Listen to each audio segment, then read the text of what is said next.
Oi gente, tudo bem? Hoje eu vim aqui responder as perguntas de vocês lá no Instagram. Há uma semana atrás, eu postei uma foto e pedi para vocês deixarem as perguntas, curiosidades, enfim. Então bastante gente comentou e tem muita coisa aqui, gente. Então vamos lá. A pergunta é da Maia Carvalho. Ser parceira da Nina Secrets lhe rendeu frutos? Por que a parceria acabou? Olha, ser parceira da Nina, tanto da Nina quanto de outras blogueiras, sempre rende frutos. E a parceria com a Nina não acabou, nós somos parceiras, toda vez que eu mando produtos ela vai lá, ela testa e ela fala o que achou, ela é bem sincera. E nós não terminamos nada não. Eu sou Diva Blog pergunta, quais os pontos positivos e negativos de ter uma lojinha? Bom, gente, tem muitos, tem vários, mas eu só vou citar, acho que 2, porque senão vai ficar muito longo. O primeiro ponto positivo que eu acho legal é que você faz o seu horário, você trabalha conforme a sua rotina. Você pode fazer isso, você consegue. O segundo ponto positivo que eu adoro é o contato que eu tenho com os meus clientes, que eu adoro, amo mesmo, verdade. Eu gosto também do retorno financeiro, porque eu acredito muito, se você trabalha direitinho, se você trabalha dando atenção para os seus clientes, você tem um retorno muito legal. Então eu procuro fazer isso também, não só por esse retorno legal, mas também porque eu me sinto bem em tratar as pessoas bem, eu me sinto bem em conversar com as pessoas, dar atenção, porque é uma coisa que eu quero que façam pra mim, então eu acabo fazendo pro meu próximo. Ponto negativo, eu não poderia nem chamar de negativo, mas vamos lá, vamos pôr como negativo, mas não acho tão negativo assim, entendeu? É porque eu não posso viajar, tipo, tirar 15, 20 dias e viajar. Eu tenho sempre que estar na lojinha, eu tenho sempre que estar presente. Eu posso fazer no máximo uma semana de viagem, alguma coisa assim. Mas eu não posso viajar como eu gostaria de viajar. Apesar de que eu posso levar o computador e fazer o meu trabalho lá, mas para enviar as caixinhas tem que ter alguém aqui. Então, e eu gosto muito de estar presente para fazer as caixinhas, porque eu quero ter certeza que aquela caixinha foi feita como eu gosto, entendeu? Então eu tenho que estar aqui. O ponto negativo que eu achei é a burocracia aqui na Alemanha. Então assim, eu tenho que trabalhar bem certinho, mesmo que eu tenho até medo de fazer alguma coisa errada, mas que eu não sabia. Então eu tenho a orientação de um contador que me orienta assim passo a passo nas coisas, porque eu tenho receio de fazer alguma coisa errada e depois eles não querem saber se você sabia ou não. Se você fizer alguma coisa errada, sonegar imposto ou que se relacione com dinheiro, é cadeia, gente. Sonegação aqui é cadeia mesmo. Não tem essa, que nem no Brasil, que a galera sonega e não acontece nada. Aqui acontece. Então eu trabalho tudo certinho, eu pago os meus impostos, cada produto que eu compro é certeza que eu tô pagando o meu imposto. E eu acredito muito, se você trabalha certinho, tudo flui, tudo corre bem. Bonoto pergunta, o que você mais sente falta daqui do Brasil? E o que você mais gosta daí? Tirando a minha família, que me faz muita falta, eu diria que eu sinto falta do clima. Sim, se eu pudesse trazer o clima do Brasil pra cá, seria perfeito. O que eu mais gosto aqui na Alemanha, gente, tem bastante coisa. Eu gosto porque não tem violência, eu não me preocupo, assim, claro que tem violência, mas é muito raro acontecer alguma coisa. Então eu posso sair tranquila, é uma coisa assim que eu ponho em primeiro lugar, sabe? Você poder entrar dentro do ônibus com seu celular, com um laptop, ou você sair na rua sem se preocupar que horas você vai voltar, ou você chegar em casa com o carro, não ficar com medo de entrar na sua própria casa. Pra mim, isso é tudo. E ainda mais agora que meus filhos estão crescendo, a minha filha já começa a sair um pouco, então eu não fico preocupada com se vai acontecer alguma coisa. São outras preocupações que você tem. Essa nem passa pela Casinha cabeça. Kit pergunta: você fez faculdade? Eu fiz em Indaiatuba, eu fiz de pedagogia. Só que quando faltava 6 meses pra terminar, eu tranquei e vim pra cá, porque meu marido tinha que vir pra cá logo e eu não quis ficar lá sozinha.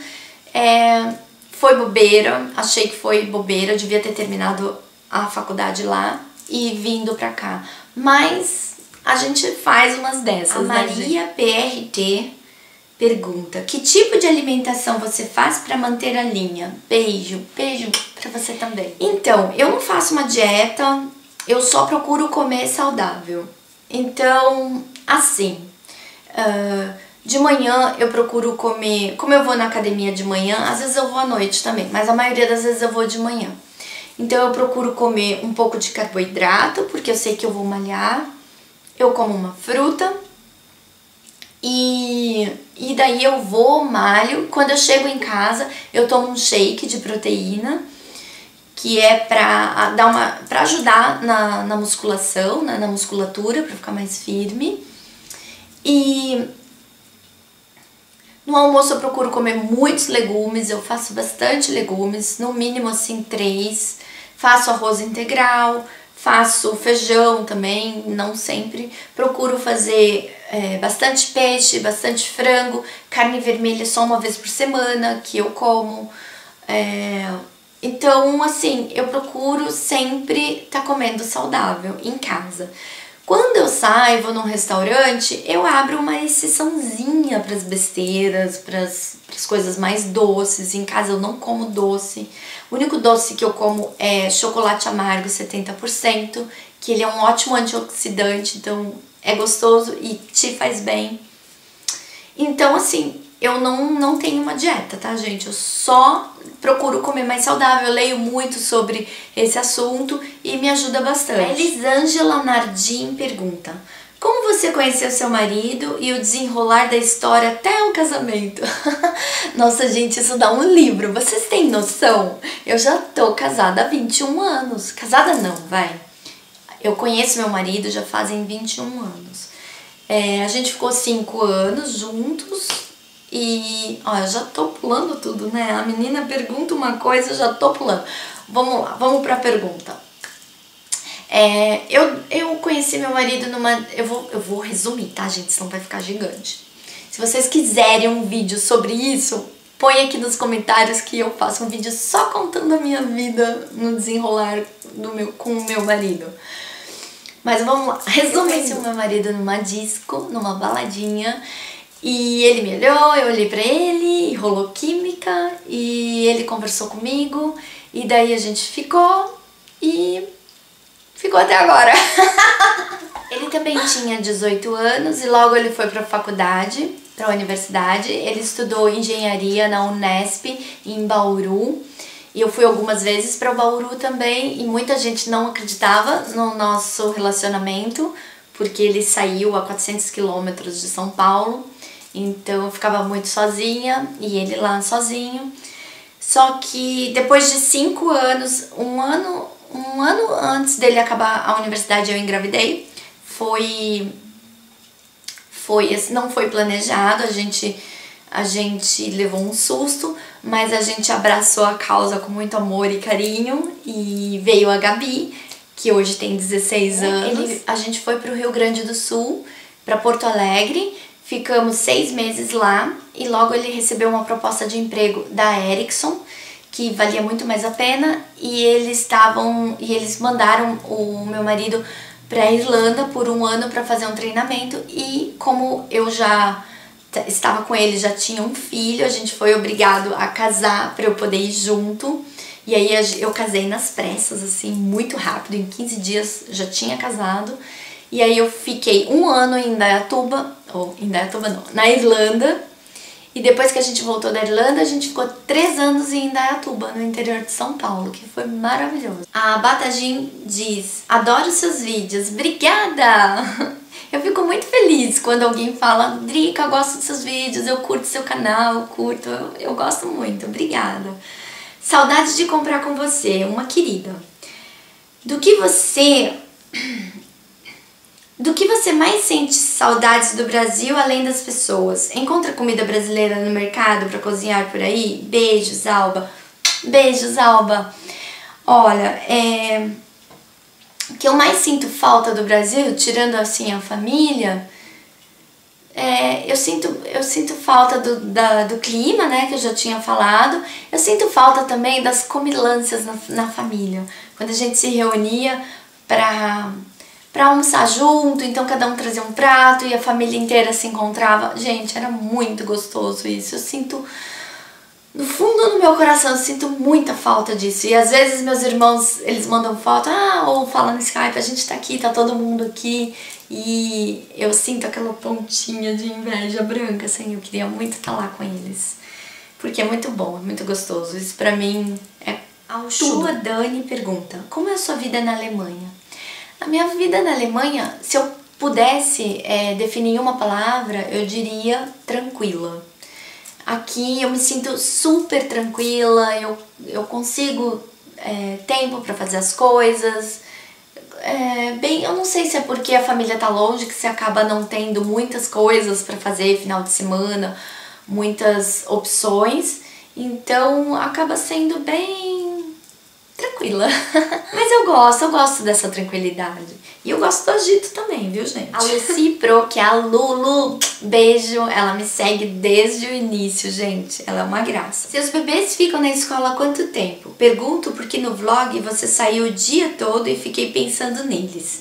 Aqui é um tal de mãe turista, pra cima e pra baixo, que mal dá tempo pra fazer minhas coisas. Outra, estou procurando apartamento aí e queria saber se eles permitem colocar tela de proteção na sacada pro meu gato. Aquelas redes de criança, sabe? Posso perguntar mais? Então, Lu, assim, o vlog que eu fiz, eu vou até colocar aqui o vlog aí embaixo, tá, gente? Pra vocês saberem do que eu tô falando. Meus filhos estavam de férias, porque na Páscoa eles têm 2 semanas de férias, então eles estavam em casa. Então por isso que eu não tava pra cima e pra baixo. Se bem que minha filha, ela faz muita coisa de ônibus, então eu deixo tranquila ela ir e vir de ônibus. Só quando tem um pouco mais de dificuldade, que o ônibus passa de 1 em 1 hora, alguns ônibus pra vir pra cá demora um pouco mais, daí eu acabo pegando ela porque ela fica na escola das 8 da manhã até as 4 da tarde, a maioria das vezes. Então eu fico com um pouco de dó dela demorar quase 1 hora para chegar em casa, sendo que de carro são 10 minutinhos. Então daí eu vou pegar. E o meu filho, ele vai de ônibus e volta de ônibus, ele tem 11 anos. E todas as crianças fazem isso aqui. O ônibus é praticamente de escola, porque só vai criança. Então eu fico tranquila. Agora quando tem natação ou algum aniversário, alguma coisa, aí eu levo, busco. Mas não é sempre, porque eles acabam indo pra escola sozinhos. Olha, e as telas de proteção é permitido sim, com certeza. Mas muitos apartamentos, eles não permitem que você tenha animais. Então, alguns sim, outros não. Então, vai depender do dono do apartamento, do contrato que você fizer. Então, tem que perguntar isso antes, porque tem apartamento, tem condomínio, né, que eles não aceitam animais. Suzane DLN pergunta, que conselho você daria para quem quer começar uma nova vida, morar aí na Alemanha? Moradia, trabalho, etc. Bom, o primeiro conselho, gente, é você ter um pouco da língua, porque mesmo com o inglês você não consegue se comunicar como você gostaria. Então assim, e você é melhor recebido quando você vem falando alemão, quando você consegue se integrar na sociedade mais fácil falando alemão, tá? Então o primeiro conselho é falar alemão. Quer vir pra cá, vai aprender alemão. A não ser que você queira vir pra cá pra estudar, e daí você aprende aqui e estuda bastante. Não é uma língua fácil, principalmente pra gente. É uma língua difícil, os sons são difíceis de pronunciar. Então a gente acaba tendo um pouquinho de dificuldade mesmo. Mas se você quer, vem e arrasa na língua. Tem algumas empresas que você que permitem que você só fale inglês. Por exemplo, é o caso da Ericsson, que é uma empresa sueca, que lá eles fazem as reuniões tudo em inglês. Quando meu marido veio pra cá, ele também não tinha alemão. Então, ele se virou em inglês. Aí você tem que procurar uma empresa que receba você com o inglês, que é possível. Eu consegui aqui de trabalho, que eu não tive dificuldade, foi dar aula de português. Então eu dei em algumas empresas para as crianças, então não foi tão difícil assim. Mas se eu quisesse entrar numa escola alemã, eu ia ter que ralar. A Lena Henrique pergunta: você podia dar dicas de como você aprendeu alemão? Se foi com livros, cursos na Alemanha? Eu aprendi alemão com livros, e uma coisa que eu fazia muito, que deu certo no começo, quando eu estava aprendendo alemão, era porque tem 3 artigos, né? O der, die e das.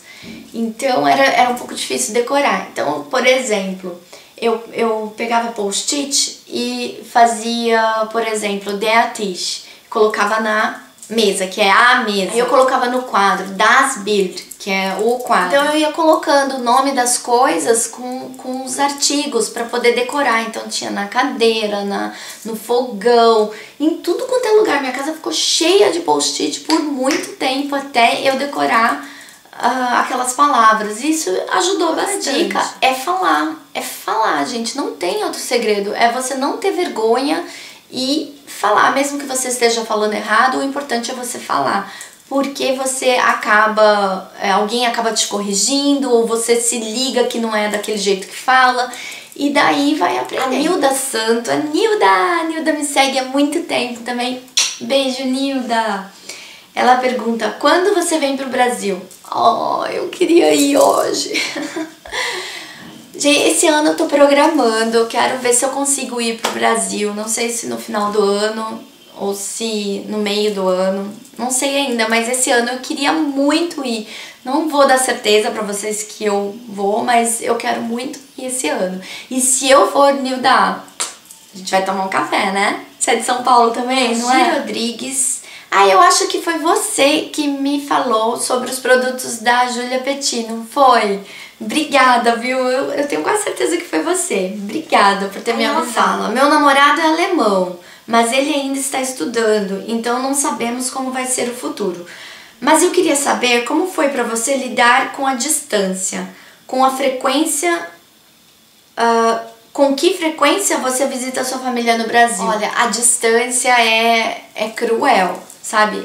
A gente sofre muito, não vou dizer que a gente sofre um pouquinho, porque não sofre um pouquinho. A gente sofre muitão, porque a gente tá acostumado com a família, com todo mundo, e a gente acaba sofrendo. Eu sofro até hoje, gente. Você acaba acostumando, mas você sente falta sim. Mas é uma coisa que você se adapta, é uma coisa que você acostuma. Eu gostaria muito de ir todo ano pro Brasil.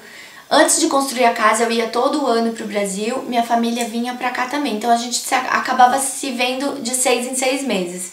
Então a saudade dói um pouco menos. Mas depois que eu construí essa casa, a gente deu uma parada nas viagens, porque, né, gente, pra quem não sabe, eu levei um golpe aqui nessa casa, eu paguei muito, era pra ela estar toda pronta, e a pessoa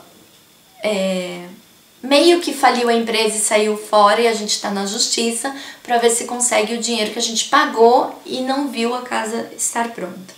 Aqui também tem gente que... Mas enfim, eu queria muito ir todos os anos pro Brasil, e quando terminar a casa, eu com certeza vou todos os anos, e eles vêm pra cá também, daí fica mais gostoso, fica muito melhor. A F. Fer Pires pergunta: na sua opinião, qual a cidade mais romântica, charmosa pra visitar na Alemanha? Muitas cidadezinhas lindas, românticas. Aachen, por exemplo, eu acho uma cidade super aconchegante, muito fofa, eu adoro Aachen. Mas uma assim romântica, que é perto, fica mais ou menos 1 hora de Aachen, chama Monschau. Ela fica num valezinho. Lá tem as casinhas de madeira, e as casinhas são meio tortas, assim, são construções antigas. Eu vou ver se eu consigo botar fotinho aqui pra vocês verem. E é muito charmoso, tem o riozinho. E eu adoro ir pra Monchal. Eu até falei pro meu marido, queria muito passar um final de semana aqui, tomar um café colonial, assim, porque lá é muito aconchegante, tanto no verão quanto no inverno. No inverno é bem frio, neva bastante pra lá, e no verão é lindo também, cheio de flores. Então, assim, eu vou colocar Monchal, mas existem outras, com certeza, também charmosas. A Giro Rodrigues aí, ela volta, né, e fala: outra coisa que eu queria saber é se foi muito difícil de acostumar com o jeito alemão, ou ainda você não acostumou. Eu já acostumei, sim, e pra você morar aqui e ficar bem, você precisa aceitar muita coisa, você precisa respeitar a cultura deles e como eles são, porque eles são bem diferentes, eles têm uma cultura totalmente diferente da nossa, e às vezes dá aquele choque mesmo. Eu acredito que quem vem pra cá com namorado ou casa, vem pra cá, deve dar um choque muito grande no relacionamento, porque nós somos muito diferentes, gente, desde tudo, assim, de tudo. Então, mas se você vem com a cabeça aberta para respeitar a cultura dele e ele também respeitar a sua cultura, daí, gente, é só alegria.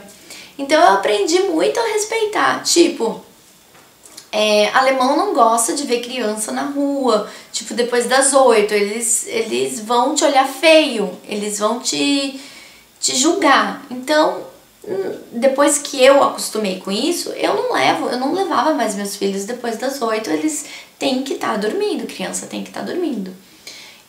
Assim, não no final de semana é mais relax, mas quando é em aula, não é tempo de férias, eles não gostam, gente, e eles deixam isso bem claro na cara deles. Então é esse tipo de coisa que acontece aqui. Então se você começa, horário, por exemplo, eles são super pontuais. Claro que existem as exceções, tá, gente? Sempre existem as exceções. Tem alemão atrasadinho também. Mas a maioria, eles são pontuais. Eles querem uma pontualidade de você. Então, se ele te convida para um negócio e você chega 2 horas depois, ele vai ficar puto. E eu tenho até... É que eu não dá pra contar aqui no vídeo, mas eu tenho uma história, assim, cabeluda, que aconteceu comigo. Mas depois disso eu falei, popa, peraí, eu tenho que entender. Eu tô no país deles, eu vou tentar me adaptar às coisas deles, senão eu vou viver mal. Senão, se a gente ficar com aquela coisa, não, ele tem que respeitar a minha, eu tenho que respeitar dele, a gente não vai chegar num consenso. Então você vai sofrer, você vai ficar mal, você vai achar tudo ruim. Então venha com a cabeça aberta, que daí vai ser mais fácil pra você ir. A Dayana Rossich pergunta: Drica, com que idade você foi mamãe? Acha que teve o bebê na hora certa? Ou poderia ter esperado um pouquinho mais? Trabalhava fora quando engravidou? Fiquei empolgada nas perguntas. Beijo, linda. Beijo pra você também. Olha, eu engravidei no finalzinho dos 22 e tive a Gabi com 23 anos. E a gente não programou, como eu já tinha falado, mas aconteceu e achei que teve os pontos negativos e teve os pontos positivos. Eu adorei ser mãe novinha, eu era muito responsável. Quando eu engravidei, eu já me preparei assim com um monte de livros e revistas, eu sabia de tudo, gente, de tudo que vocês puderem imaginar. Então eu era muito preocupada com a alimentação dela, eu era muito preocupada com a saúde dela. Então eu fui uma super mãe. E eu trabalhava no banco. E eu lembro que eu fiquei 5 meses em casa de licença maternidade, que eu emendei minhas férias também. Então eu pude acompanhar bastante. Ela mamou até quase 1 ano. Eu amei ser mãe, eu curti muito, muito, muito a minha filha, gente. Vocês não têm noção, era tudo pra ela. Eu não sei se eu tivesse um bebê hoje, eu teria feito igual eu fiz com a Gabi. Então eu achei super válido, porque eu tinha muita energia, eu tinha muita vontade de fazer as coisas. Hoje eu não sei se eu teria a mesma energia. E com o Thiago já foi um pouquinho mais diferente. Eu não saí lendo um monte de coisa como Se bem que eu era muito novinha, eu não sabia de nada. Então já no segundo filho você já sabe algumas coisas, né? Mas eu não me via tão assim desesperada pra tudo dar certo. O suquinho dela tinha que estar no horário certo, a papinha, senão eu já entrava em desespero, uma coisa assim anormal.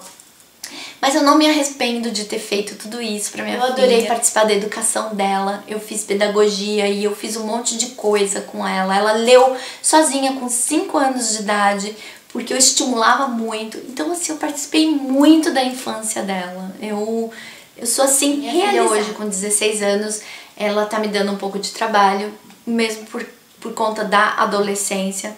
Mas eu tô assim super tranquila porque eu dei uma base para ela de educação. Então eu tenho certeza que com a educação que ela teve, ela apesar do trabalho que ela me dá, ela tem um limite, ela tem a responsabilidade, ela sabe exatamente o que ela pode e o que ela não pode fazer. E agora tem mais 3 perguntinhas lá da Sônia Marinho pergunta: por que você decidiu mudar do Brasil? E quando foi? Na verdade, gente, quando eu vim pra Europa pela primeira vez e fiquei 1 ano, eu viajei muito e eu me apaixonei. Daí eu fiquei com aquela coisa. E quando surgiu a oportunidade do meu marido vir pra cá, a gente agarrou. Então era uma coisa que a gente queria mesmo, morar um tempo. Cláudia Negreiros, ela quer saber: quero que você fale um pouquinho do trabalho no YouTube, de quanto mais ou menos uma blogueira ganha, enfim, essas coisas. Beijinhos, minha linda, fica com Deus. Beijo pra você também, Cláudia. Então, o meu trabalho no YouTube, a gente ganha um pouquinho, porque quando as pessoas clicam nas propagandas ou interagem no vídeo, deixam comentários, isso é muito bom pro canal, pra blogueira. Mas, gente, é centavinhos, sabe? É coisa de 3 centavos por clique. Por clique na propaganda, por exemplo. Você clica na minha propaganda, eu ganho acho que 2 ou 3 centavos. É muito pouquinho. Mas é um dinheiro que eu recebo muito feliz. Não dá pra viver do YouTube, o meu canal não dá pra viver do YouTube, ainda não dá. A Silvana Klein, ela diz: oi Drica, gostaria de saber sobre educar filhos no exterior. Se é mais fácil ou apesar da segurança tem mais obstáculos? Então, Silvana, eu acho que não tem muita diferença não, educar filho aí no Brasil e educar aqui. É claro, vamos tirar a questão da escola, porque isso já é outra coisa. Mas em casa, sim, eu educava minha filha até os 6 anos, eu eduquei no Brasil, e quando ela veio pra cá, eu continuei a educação com os mesmos princípios e tal. Claro que muda alguma coisa em questão cultural, porque as crianças aqui agem de uma maneira diferente da do Brasil. Por exemplo, uma coisa que eu notei bastante, quando eu ia na pracinha, as crianças, elas estavam brincando com seus brinquedos e você tem que pedir para a criança o brinquedo. Se a criança diz não, a mãe não vem e fala: não, filho, divide, vamos dividir, vamos brincar todo mundo junto. A mãe fica quieta. Os pais, eles não interferem nisso. E eu sempre interferia. A criança vinha pedir, a Gabi falava não, eu falava: não, vamos dividir, tem que dividir. Só que ninguém fazia isso com ela. E um dia ela chegou: pô mãe, ninguém me dá as coisas, ninguém faz nada, por que eu não posso dizer não? E daí, opa, é verdade. Então você acaba tendo que educar o seu filho conforme a cultura, um pouco. Mas eu sempre quis colocar para ela que a nossa cultura é diferente, que a gente divide, que a gente pode fazer as coisas juntos, que a gente pode tornar uma brincadeira mais gostosa. Isso eu sempre quis pôr. Mas eu também tive que pegar leve, porque muitas crianças não faziam isso. Bom, gente, acho que esse vídeo ficou super longo, mas espero que vocês tenham curtido. Um super beijo pra todo mundo. Não se esqueça de se inscrever no canal, de deixar seu comentário aqui embaixo, de interagir aí. Beijão e até o próximo. Tchau!